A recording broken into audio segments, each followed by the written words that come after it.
Hello, this is Wanker Reviews, and today I'll be doing a video on greener grass, about everyday life in a bizarre suburban neighborhood.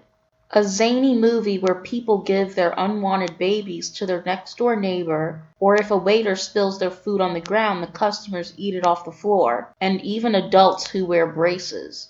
Besides weird, random, quirky things that happen throughout the movie, this really doesn't have a main plot. This is basically just day-to-day activities with the characters and just random weird things happening to them. As the movie goes on, the main character, Jill, starts to get more and more uncomfortable with some of the things that are happening to her. But because she doesn't have a backbone, she can never really stand up for herself or speak out against anything. Specifically, things that are happening with her family, like all these little mishaps and these weird interactions with her so-called best friend. She's having these very weird issues with her children, and her husband doesn't seem to have a problem with anything that's going on. This also has the essence of a horror movie. Strongest plot device in the movie involves a supermarket worker who kills a woman and is now on the run,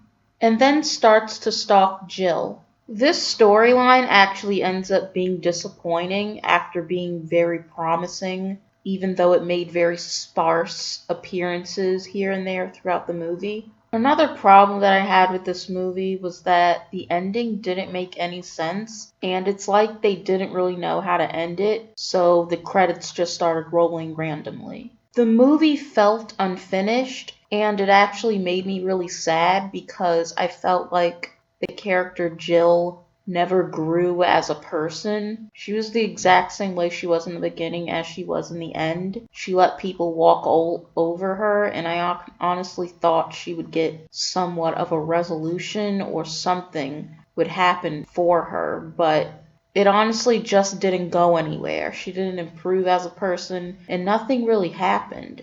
In my opinion, the movie is an exaggerated version of what can happen if you allow yourself to be a doormat and you choose not to have a backbone and you choose to try and follow the crowd instead of standing up for yourself and standing up for what's right and being vocal when something wrong is happening. And I guess that was the point of the ending, was to show that not all movies will have happy endings or resolutions, but it was still sad to watch, and I still felt the movie was unfinished. Now that I think of it, this actually reminds me of that movie, Welcome to the Dollhouse. That movie also had an ending that had no closure. Despite my complaints, I still enjoyed it. And if you're into really kooky, zany, out of this world type of movies, I highly recommend it. I give it a 6 out of 10.